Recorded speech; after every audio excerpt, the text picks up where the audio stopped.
Me presento, mi nombre es Jaime Palma, parte del equipo pastoral de esta congregación, así es que tengo por misión, responsabilidad poder enseñar en esta mañana de la palabra de Dios.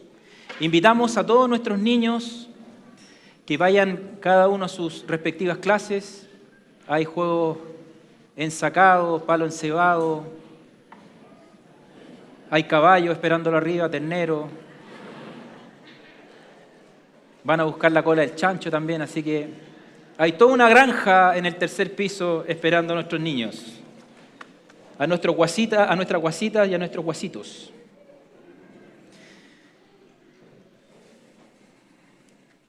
Tenemos la maravillosa oportunidad de reunirnos, de congregarnos en esta mañana y de poder abrir la palabra del Señor, que sabemos que también nos hace, que sabemos obviamente que también nos edifica.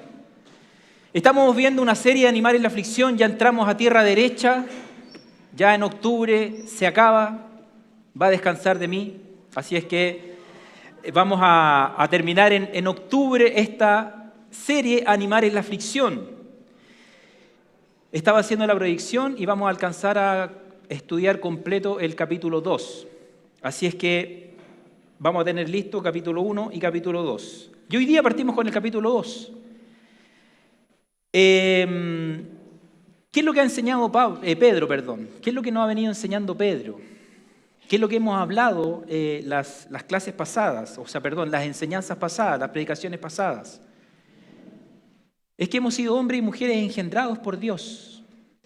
Es que obviamente hay una nueva vida, ¿cierto? Y esta nueva vida, lo que hoy día nosotros veíamos, ¿cierto?, en el bautismo, esta nueva vida necesita crecer. El Señor nos bendijo esta semana con un nuevo nacimiento de un bebé. ¿Alguien se acuerda el nombre? Efraín. Le damos un cariñoso saludo a toda la familia Montero Reales, ¿cierto? A Efraín, refiriendo al tipo de alimento espiritual que estamos permitiendo que entre a nuestra mente y a nuestro corazón. Cuando Pedro le escribe a este grupo de creyentes, que recuerdan ustedes que han sido probados, están en aflicciones, están siendo perseguidos, están siendo maltratados, están siendo violentados, ¿cierto?, por el imperio, Pedro lo que establece en esta carta y lo que necesita hacer es enseñarles precisamente a dos cosas que son fundamentales que nos va a mostrar Pedro. Número 1, el tema de hoy es el alimento. Número 1, desechar lo malo. Eso es lo que Pedro va a poner en la mente y en el corazón de este grupo de creyentes. Hay algo que nosotros, como creyentes, tenemos que desechar. Y eso es lo que va a decir Pedro, qué es lo que hay que hacer. Y número 2, está hablando de un alimento. Fíjate el concepto. Necesito desechar algo, pero también necesito alimentarme de algo. Y eso es lo que hoy día vamos a ver en la medida que vamos a ir avanzando. Cuando nosotros fuimos rescatados por el Señor, ¿cierto?, fuimos rescatados para llevar una vida separada para Dios. Es decir, que tu vida y mi vida honre al Señor ¿en qué? En nuestras decisiones. Cada día nosotros tomamos decisiones y esas decisiones que tú y yo tomamos necesariamente tienen que honrar a Dios. Llevar una vida separado trae consigo una nueva manera de vivir. Y ahí es donde vienen los testimonios de cada uno de nosotros. Yo antes era, y hoy día soy, por la gracia del Señor, ¿cierto? Pedro está hablando de renovar la mente. Pedro ha hablado, ¿cierto?, de la necesidad de poder pensar como piensa Jesucristo. Y en la manera que nosotros nos comenzamos a alimentar del Señor, ¿qué es lo que pasa en nuestras vidas? Comenzamos a pensar como piensa Cristo. Comenzamos a actuar como actúa Cristo. Comenzamos a tomar decisiones como Cristo las hubiese tomado. Pedro anhelaba que los cristianos fueran fieles al mismo anhelo que él tenía. Y aquí es donde viene el alimento. ¿Cuál era la necesidad de Pedro? Alimentarse del Señor. Alimentarse del Señor. Y lo vamos a ver. ¿Es tu necesidad hoy día alimentarse de Cristo? ¿Es tu necesidad abrir la palabra y ver lo que el Señor te está entregando a través, ¿cierto?, de estas decisiones? Hoy día 4 hermanos tomaron decisiones. No hoy día. Hoy día es el fruto de una decisión pasada. Y en un tiempo pasado, en diferentes meses, en diferentes años quizás, decidieron un cambio en sus vidas. Y hoy día nosotros lo vemos reflejado. No quiero seguir siendo el mismo, no quiero seguir pensando como estoy pensando, no quiero seguir actuando como estoy actuando, necesito cambiar. Viene Cristo, renueva nuestra mente. Fueron impactados por el poder de Dios en sus vidas. Y ese impacto trajo renovación de mente, trajo cambios espirituales en la vida de estos hermanos, porque recuerda que la palabra de Dios es viva y eficaz. Entonces genera cambios. Entonces cuando ellos escucharon el mensaje de salvación, ¿qué es lo que hicieron? Rindieron su vida a Cristo. Reconocieron obviamente su pecado y confesaron a Jesucristo como Señor y Salvador. Les pregunté estando en la sala, ¿esta decisión que ustedes tomaron la hicieron por obligación? ¿Alguien los obligó a tomar esta decisión por Cristo? Los 4 me dijeron sí. No. Yo no me quería bautizar, pero mira, cada uno de ellos tomó una decisión libre, soberana, donde se dieron cuenta el trato de Dios en sus vidas y decidieron bautizarse. Desde el momento de su salvación hasta hoy día han perseverado de una u otra forma en el crecimiento espiritual en sus vidas. Henry lleva más tiempo, virtualmente tomó la academia, ¿cierto? Se graduó de la academia. Los demás hermanos han hecho discípulos, han tomado consejerías. Cada uno de ellos, de una u otra forma, se han ido alimentando espiritualmente. ¿Por qué? Porque Dios provee todo lo necesario para un crecimiento sano. Dios provee todo lo necesario para que tú puedas desarrollarte de buena manera, espiritualmente hablando. Todo creyente que llega al Señor arrepentido, Dios le provee, ¿qué cosa? Esta nueva vida. Y desde esta nueva vida, hermanos, comenzamos a tomar decisiones espirituales. Decisiones que nos van a ayudar a trazar un camino. Decisiones que nos van a ayudar a poder generar un testimonio en nuestras vidas. Porque el actuar del Señor está en medio nuestro. Decisiones que por lo demás van a llevar a honrar al Señor. Y decisiones que nos vamos a mostrar esta nueva naturaleza, este cambio en nosotros. Entonces, ¿qué es lo que dice Pedro? Si ya les dije obviamente todo, ya que son nuevas personas, que son nuevas criaturas, que se han entregado al Señor, que hay una renovación de su mente, y aquí viene el trato. Por tanto, dice el versículo 1, desechando, y vamos a ver lo que significa el concepto de desechar, toda malicia, todo engaño e hipocresías, envidias y toda difamación. ¿El poder de Dios transforma vidas? Sí. Sí lo hace. No cabe duda de eso. ¿El poder de Dios trae al hombre al arrepentimiento? Sí, no cabe duda de eso. Y el plan perfecto de Dios obra en esta vida, en este nuevo creyente. Y te hago 3 preguntas. ¿Cómo? Dios obró en nuestra salvación.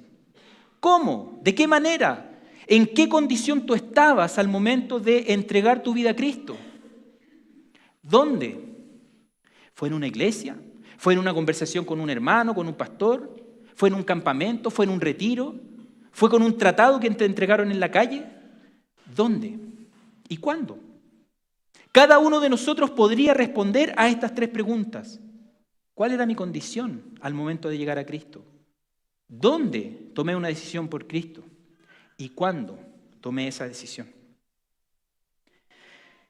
No, esta obra que el Señor ha hecho en nuestra vida no excluye, queridos hermanos, visitas, que tú y yo tengamos que tomar decisiones. No somos máquinas. El Señor nos entrega su palabra, el Señor nos enseña cada día, pero tú y yo tenemos que tomar decisiones. El creyente recibe un mandamiento claro, específico, explícito, y ahí tú tomas la decisión si quieres o no quieres tomar el consejo. El cristiano, obviamente, con la ayuda del Espíritu Santo, está llamado a dejar todo lo que era propio de nuestra vieja naturaleza, de nuestra forma antigua que teníamos de pensar. El rencor para mí era parte de mi vida. El odio era parte de mi vida. La falta de perdón era parte de mi vida. En Cristo no. Todo eso obviamente tiene que cambiar. Hay palabras que el apóstol Pedro va a dejar plasmadas para comenzar a desechar de la vida de estos creyentes a tomar decisiones sabias y santas. Cuando hablamos del concepto desechar, de la palabra desechar, nosotros nos vamos al griego porque es interesante el concepto. La palabra en el griego se llama apotitsemi, que significa obviamente desechar. ¿Pero qué significa esto? Es poner lejos, es separar, es alejar. Y el verbo lleva la imagen de quitarse la ropa. Interesante el concepto. ¿Cómo de quitarse la ropa? Lo vamos a ir viendo en la medida que avanzamos. Pero fíjate la idea de lo que está transmitiendo Pedro a los creyentes. Pongan lejos, separen de sus vidas, aléjense de todas aquellas cosas que te comienzan a dañar. Y ahí va a ser una lista. Pero cuando nosotros hablamos de desechar, viene el concepto de que en la iglesia antigua había una costumbre de quienes eran bautizados, llegaban a las aguas y desechaban la ropa con la que eran bautizados. La iglesia les proveía nuevas ropas, arriba están sus nuevas ropas, y ellos se sacaban la ropa, desechaban la vestimenta con la que iban al bautismo y la ponían lejos, la separaban, la alejaban. Era un símbolo. Entonces cuando Pedro está hablando de desechar, es porque yo necesito alejarme de mi antigua manera de vivir. ¿Me está entendiendo la idea? Despojarse de aquello que no nos edifica, de aquello que no nos conviene, de aquello que nos hace daño. Pablo el apóstol también escribió a la iglesia de Efesios y capítulo 4, versículo 22 dijo que en cuanto a vuestra anterior manera de vivir, este pensamiento carnal, este pensamiento que no nos conduce a ninguna parte, ¿qué es lo que dice? Despojéis del viejo hombre. ¿Qué es lo que hace el viejo hombre? Se corrompe según los deseos engañosos. Vamos a ver la palabra engaño más adelante también. Con tanto vamos a ver más adelante, vamos a terminar con las 5, así que voy a tratar de apurarme un poco. Pablo a los Colosenses también escribe, pero ahora desechad, mira el concepto, pon lejos, ¿cierto? Quítate también de vosotros todas estas cosas, ira, enojo, malicia, maledicencia, lenguaje soez de vuestra boca. No mintáis los unos a los otros, puesto que habéis desechado al viejo hombre con sus malos hábitos. ¿Te das cuenta que Pedro y Pablo están diciéndole a la iglesia, hay cosas que no convienen? Hay decisiones que tú tienes que tomar que no te edifican, que no te hacen sentir mejor, que no honran a Dios. Y por eso tienes que desechar la ira, el enojo, la malicia, la maledicencia, etc. Si la transformación, esta regeneración, este nuevo nacimiento es genuina en la vida de la persona, va a desechar toda clase de pecado en su vida. Todo aquello que obstaculice, estorbe su relación con el Señor, lo va a separar de Él. Porque este creyente, nacido de nuevo, quiere honrar a Dios. Entonces está el concepto de desechar, de sacar, de quitarse la ropa. Pero ahora también viene otro consejo que Pablo a los Efesios les dice, capítulo 4, dos versículos más adelante, 24. Vístanse. Si se sacaron la ropa vieja, pónganse esta ropa nueva y os vestáis del nuevo hombre, el cual en la semejanza de Dios ha sido creado ¿en qué? En la justicia, y fíjate bien, concepto que ya vimos, la santidad de la verdad. Interesante el punto.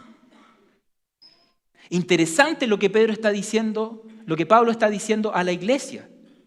Sacar a todo aquello que no honra a Dios pero vos ponte vestimentas, ¿cierto?, que sí honran al Señor. Entonces el cristiano está llamado, hermanos. Estamos llamados, debemos esforzarnos por eliminar los pecados de nuestra vida. Si nosotros entendemos que aferrándonos a los pecados, no hay nada bueno detrás de ello, va a llevar a la persona en una dirección completamente opuesta al pensamiento de Dios, completamente opuesto a lo que Dios quiere y demanda de sus hijos. El mandato es desechar, sacar de nuestra vida.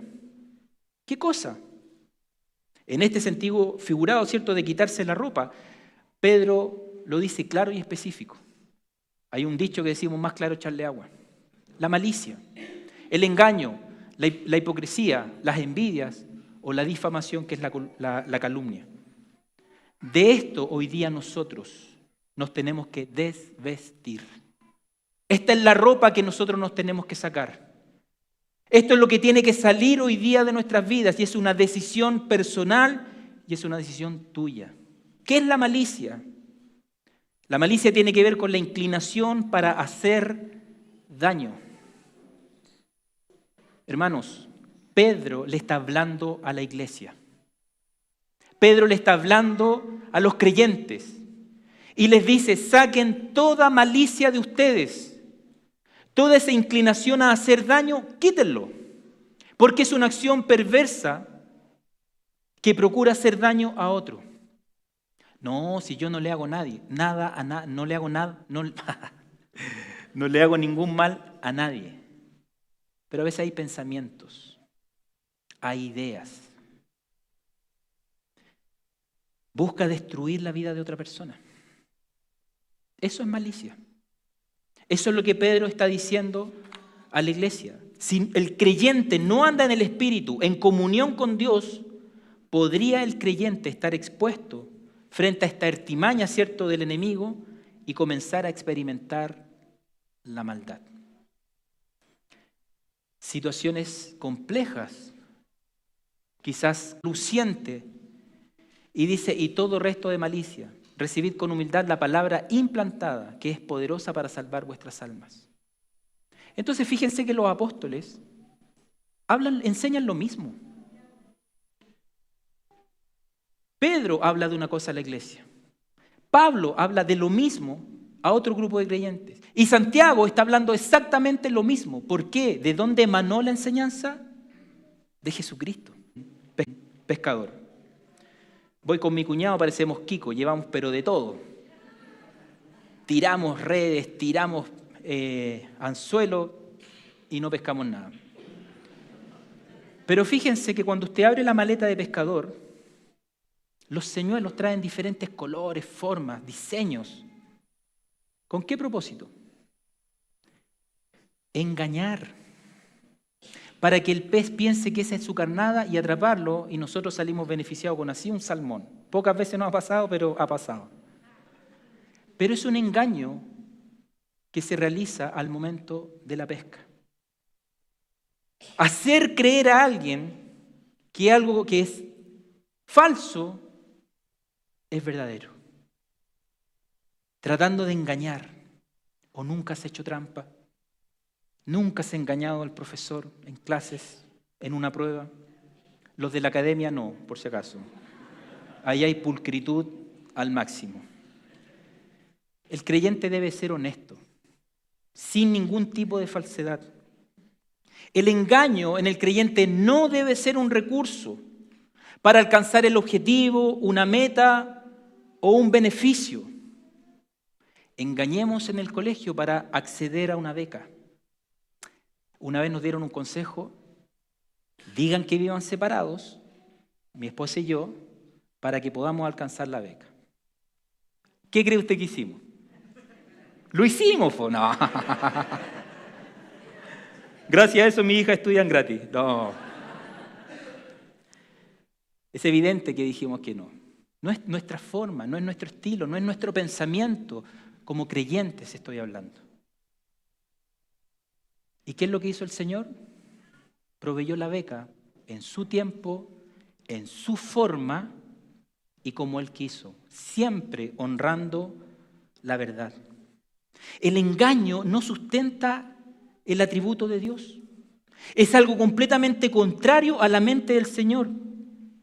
El engaño es algo que influencia e incentiva el mismo Satanás y sus demonios. Traiga a su mente, por favor, cuando Satanás engañó. Ya lo trajo, ¿cierto? En el Edén.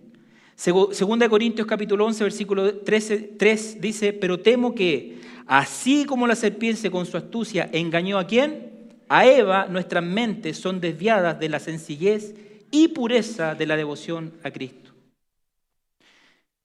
El mismo Jesús habló, ¿cierto? Y Pedro lo relata en 1 Pedro capítulo 2, versículo 22, que lo vamos a ver en otras predicaciones, el cual no cometió pecado, el discípulo hablando del maestro, ni engaño se halló en su boca. ¿Qué quiere decir esto? Que toda la palabra que el Señor dijo es verdadera. Toda. Número 3, hipocresía. ¿Qué es la hipocresía? Es un fingimiento de cualidades o sentimientos contrarios a lo que verdaderamente se tienen o experimentan. Cuando Jesús recorría las calles pavimentadas del desierto, se topó con escribas y fariseos. ¿Y qué les dijo?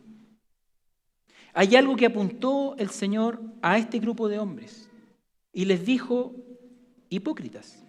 Abiertamente los tildó de hipócritas. La hipocresía es un pecado que no se aprecia a simple vista desde el exterior. Si yo robo, alguien me puede ver. La hipocresía es algo que está en el interior. Y como está en el interior, solamente el Señor conoce los corazones. Entonces, cuando hay un creyente hipócrita, ¿cuál es su comportamiento?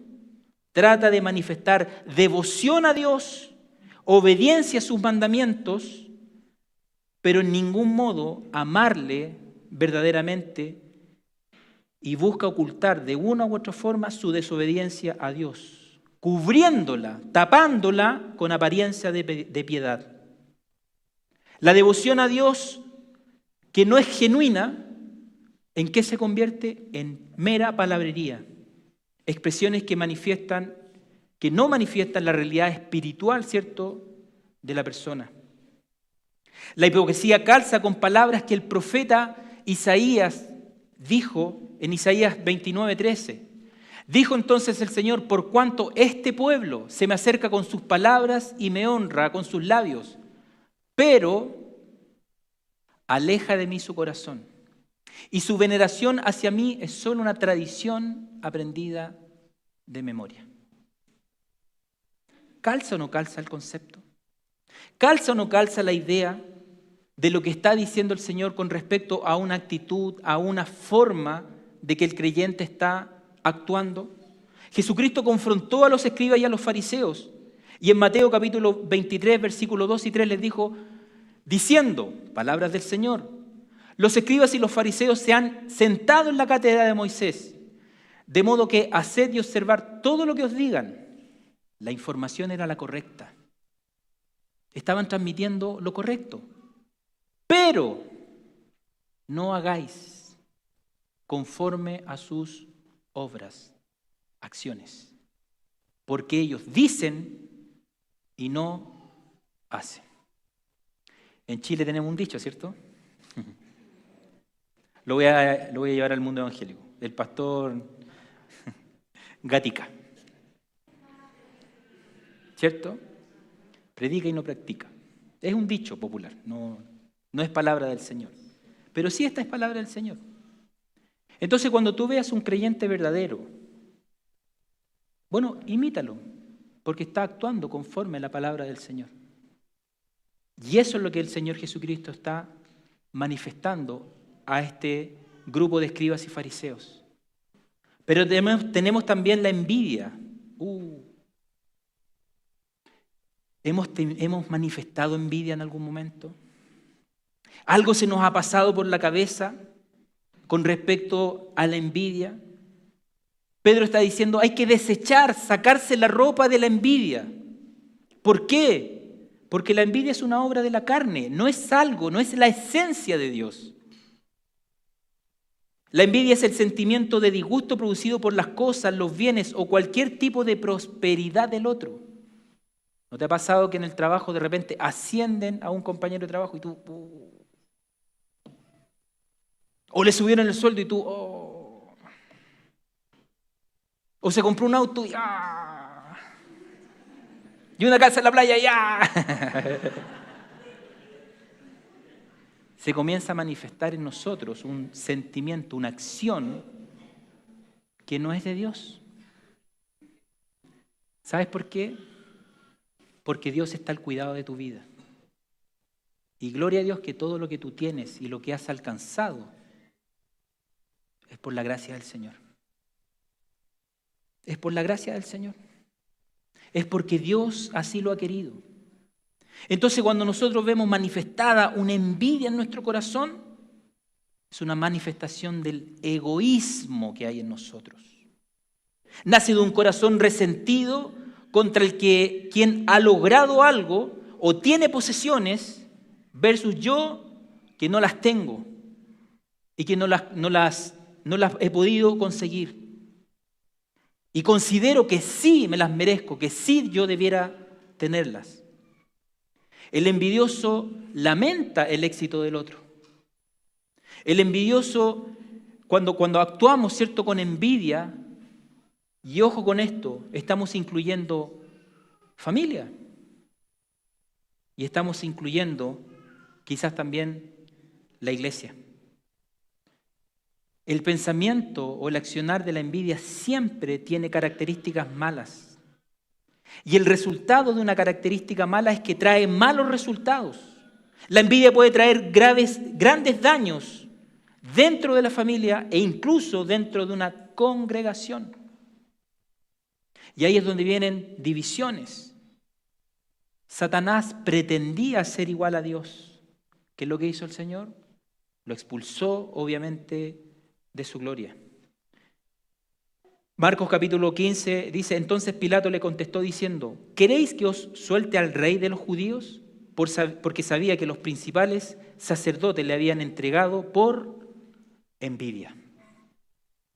Entonces vemos, obviamente, la envidia manifestada en el corazón de las personas. Llegamos al último punto que tenemos nosotros que desechar.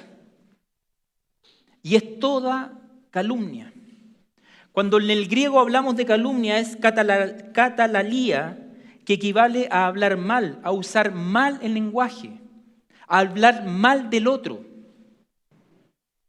Usar un lenguaje no adecuado, o desprestigiar, o humillar. Ojo, que la difamación la hacemos cuando el otro no está presente. Vamos a hablar de alguien en un grupo cerrado y no va a estar presente esa persona. Santiago capítulo 4, versículo 11 dice, no os habléis mal los unos de los otros. Es un mensaje claro, preciso, certero. No habléis mal. No es necesario, no te edifica. No te ayuda en tu cristianismo. No te ayuda a avanzar, no te ayuda a crecer. No es un buen alimento hablar mal de la persona que tienes a tu lado. No lo hagas. No desprestigies al Señor. Difamar a un hermano no es para hablar bien de él. Al contrario, se utilizan palabras duras y de descrédito. Porque necesitamos desprestigiar, difamar, calumniar a la otra persona. Y se realiza no tendiendo, obviamente, a la persona enfrente. Porque si tuviéramos la persona enfrente, o nos callaríamos, o la persona también se podría defender. Así como decíamos que la envidia es un acto de egoísmo, la difamación es un acto de cobardía. Porque no tienes los pantalones bien puestos para hablar de una persona frente de ella, o para decirle las cosas. Entonces, ¿qué es lo que haces? La comienzas a difamar. Y cuando hablamos de la difamación, estudiando el texto, me llamó mucho la atención que Pablo es sumamente severo. Sumamente severo cuando habla acerca de la disciplina en la iglesia, mencionando una lista de pecados de los hermanos, y dentro de esta lista de pecados está la difamación. 1 Corintios capítulo 5, versículo 11, dice así: sino que en efecto os escribí que no anduvierais en compañía de ninguno, que, llamándose hermano, es una persona inmoral, avara, idólatra, difamador, borracho, estafador. Fíjate la severidad. Con ese ni siquiera comáis. Disciplina. Un concepto que nosotros tenemos que, obviamente, ir manejando y entendiendo. Desechando aquellas cosas que a mí no me edifican. Y ahí tenemos una lista clara y precisa. Sácate esa ropa, hermanos. Saquémonos de esa ropa de aquellas cosas que no nos edifican. Ese es el primer mandato. Pero hay algo que es sumamente importante también. Dentro de este alimento viene lo segundo, que es el alimento espiritual. Número 2, alimento espiritual. El versículo dice: desead como niño recién nacido la leche pura de la palabra, para que por ella crezcáis para salvación, si es que habéis probado la benignidad del Señor. Si en el primer punto hablamos de desechar, de sacar lo malo, ahora el apóstol Pedro está poniendo un concepto, una idea, que es de desear. Y ahí es donde se enfoca y enfatiza, ¿cierto?, la enseñanza. Desear algo que es nutritivo. Y en el original, cuando hablamos de desear, es anhelar algo intensamente. No así como me quiero tomar un helado porque tengo calor, sino que realmente lo necesito, debe ser parte de mí. Intensamente busco el poder conseguir algo. Cuando nosotros hablamos cuando hablamos de desear, es un verbo imperativo y es utilizado exclusivamente para impartir órdenes, hacer peticiones, ruegos o solicitudes de cualquier tipo. Entonces, cuando estamos hablando de este verbo, lo estamos haciendo de una manera intensa. ¿Me entienden? De algo que yo necesito. Este verbo manda a los creyentes a desear o apetecer algo fuertemente. Y cuando nosotros hablamos del alimento, o cuando Pedro está hablando del alimento a la iglesia, ¿a qué se está refiriendo? A la palabra del Señor, a la leche pura de la palabra. El apóstol Pedro se refiere a la palabra de Dios como este alimento puro. Un bebé no habla. Mis hijos me piden, bueno, a mí no, a la mamá le piden comida, que yo no cocino, entonces si les cocino no es bueno. Nos comunicamos, tenemos hambre, pero un bebé no se comunica, un bebé no le pide alimento a la mamá, pero la mamá sabe por el llanto, por el horario, o porque simplemente el bebé comienza a buscar, ¿cierto?, para alimentarse. Y la madre se predispone, ¿cierto?, a alimentar. Cuando Pedro establece esta figura, lo que muestra es lo vital de la leche. Imagínate, el bebé no se comunica, pero se expresa de una forma tal que la mamá sabe que tiene hambre y lo alimenta. Pedro lo que está haciendo es que muestra lo vital de la leche para el recién nacido y hace esta figura de lo vital que es la palabra de Dios para el creyente. Si un recién nacido no se alimenta, ¿qué pasa? Caput. Si un creyente no se alimenta de la palabra del Señor, no pasa nada. Hay consecuencias, hermano. Es evidente que si tú te alejas de la palabra del Señor y no comienzas a alimentarte espiritualmente, ¿qué va a pasar en tu vida? Consecuencias, graves consecuencias. Dejas de consumir aquello que te alimenta, aquello que te sostiene, aquello que te fortalece, que te nutre, que te sustenta. Dejas, obviamente, la leche de lado. El creyente debe anhelar, debe desear fervientemente la palabra del Señor. ¿Cuáles son las características de la palabra, de la Biblia? Es que la palabra de Dios es una verdad no adulterada. Y la palabra de Dios produce efectos maravillosos e impresionantes en la vida de las personas que consumen este alimento. o déjeme de mentiroso. Es efectivo que si usted consume la palabra del Señor, hay cambios evidentes en su vida y es un alimento completamente nutritivo. Desde la iglesia primitiva hasta el día de hoy, hay lugares que toman el nombre del Señor, que enseñan de Jesucristo, pero ¿saben lo que hacen con la palabra? La adulteran, la modifican, la tergiversan, la distorsionan, la contaminan, la cambian. Dejan de enseñar la pureza de la palabra del Señor con que fue escrita. ¿Y sabe con qué fin? De acomodar el mensaje para aquel que está enseñando y sacar beneficios propios de esa enseñanza. Ahí es donde vienen las falsas doctrinas, los falsos maestros, porque acomodan un texto verdadero, puro, santo, y lo acomodan de tal forma que es para mi beneficio. Necesitamos alimentarnos de una leche pura, de un alimento que el Señor obviamente nos tiene preparado a través de su palabra.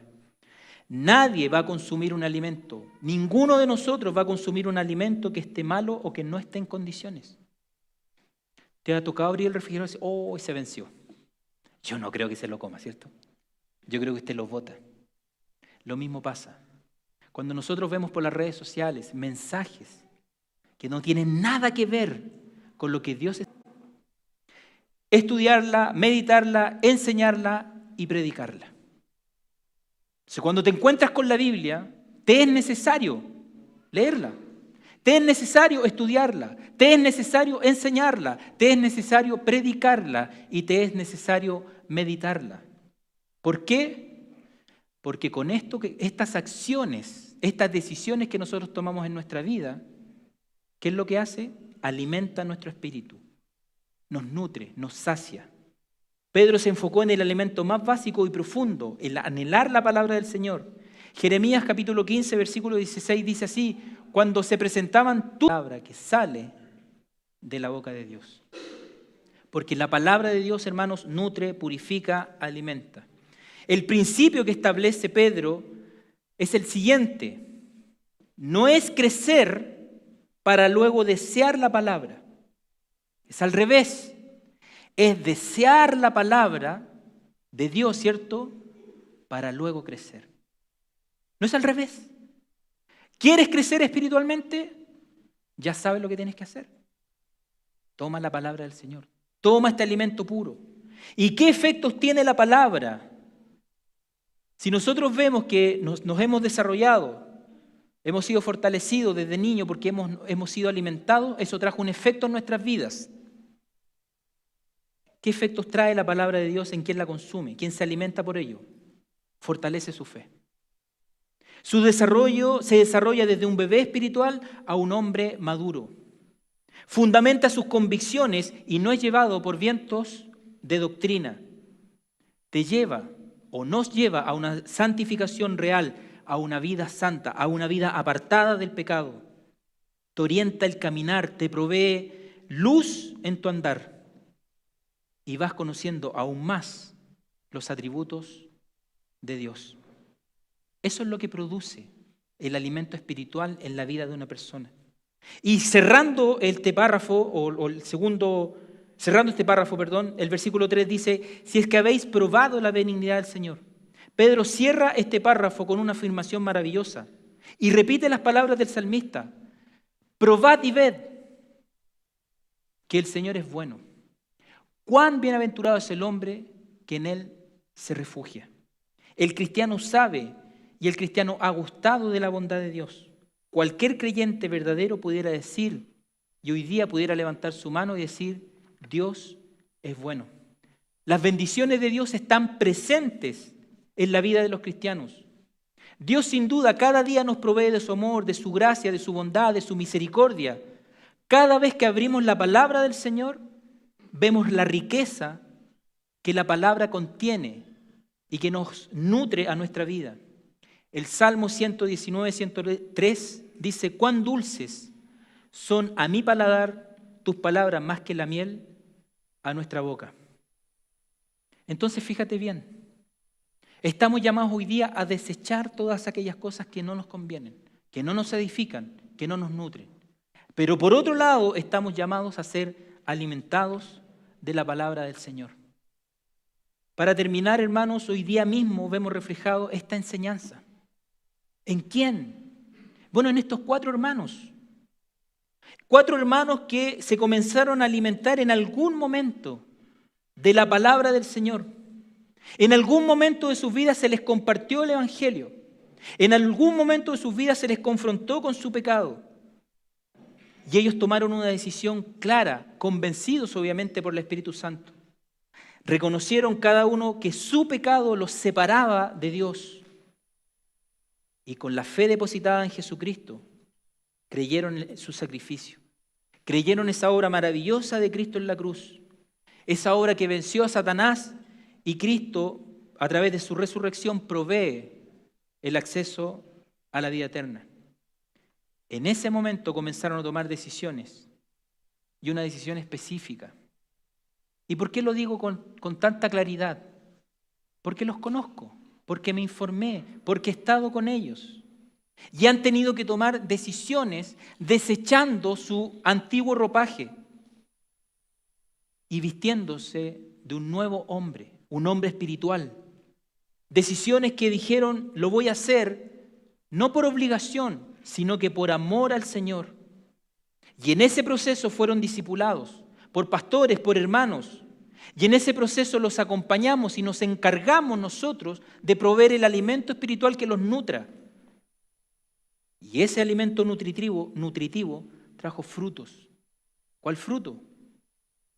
Entregar su vida a Cristo, bautizarse, reconocerse e identificarse con Jesucristo en la muerte, la sepultura y la resurrección.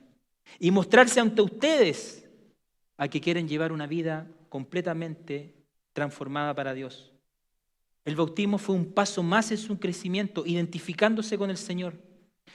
Fue un paso más en su crecimiento, obedeciendo al Señor el mandato del bautismo. Un paso más en su crecimiento, haciendo pública su fe, poniéndolo a usted, ¿cierto?, como testigo.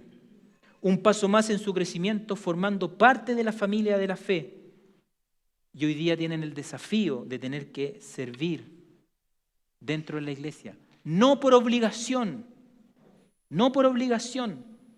es por el crecimiento que ellos obviamente han tenido. Un buen alimento, un alimento puro y nutritivo, claramente genera crecimiento en la vida de las personas. Un buen alimento, un alimento puro y nutritivo de la palabra de Dios, genera obviamente un crecimiento en la vida espiritual de un creyente salvo por la fe. Vamos a orar y le vamos a pedir a estos 4 hermanos que pasen acá adelante. ¿Sabe por qué? Porque tienen que firmar. Van a firmar un acta donde nos queda registro a nosotros como congregación de que ellos hoy día se bautizaron. Y les entregamos un certificado que anuncia que hoy día para ellos es una fecha especial en sus vidas y en su crecimiento como creyentes. Te damos gracias, Señor amado, por la maravillosa oportunidad que tenemos de abrir tu palabra, de poder exponer lo que el apóstol Pedro ha enseñado a ese grupo de creyentes que fue perseguido, que tuvieron que pasar momentos difíciles y complejos, pero que el apóstol, sustentado por tu palabra, fundamentado por tu mensaje, les exhortó a desechar todo aquello que no les era bueno y les exhortó a vestirse de un nuevo ropaje, a consumir un alimento puro, que es la palabra del Señor.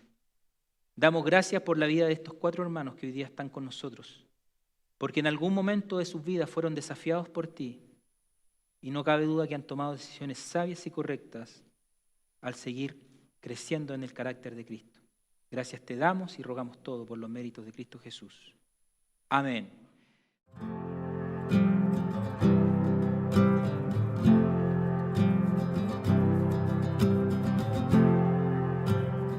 La Iglesia Bautista Vida Nueva se encuentra ubicada en el centro de la ciudad de Santiago. Nuestros principios son los principios bautistas bíblicos. La Iglesia Bautista Vida Nueva es un cuerpo de creyentes preocupados en cumplir la obra de Cristo en nuestras familias hoy.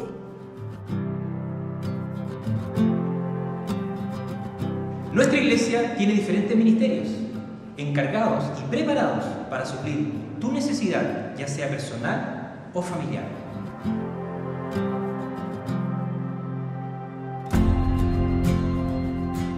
Nuestros cultos los hacemos los días domingo, 10 de la mañana.